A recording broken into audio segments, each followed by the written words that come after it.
yn canu, rydych angen llawer mwy o reolaeth anadl o'i gymharu â siarad. Gwyliwch ac ymunwch yn yr ymarfer yma.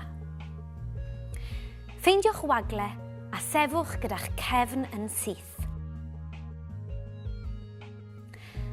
Gosodwch eich traed ychydig ar wahân yn wynebu 5 munud i 1. Ar ôl i mi ddweud ewch, anadlwch i mewn yn gyflym trwy'ch ceg a dywedwch hei ar draws yr ystafell wrth berson arall. Barod? Ewch. Hei! Gadewch i ni ailadrodd yr ymarfer.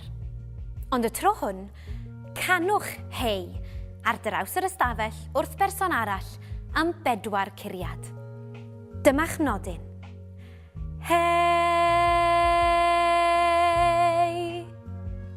Barod? Anadlwch allan. 2, 3, 4. Mewn. 2, 3, 4. Hei!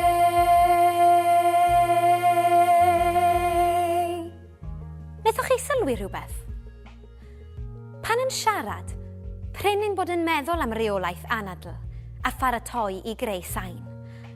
Ond mae'n hanfodol i baratoi eich hunain cyn dechrau canu, i greu sain clir a chyson.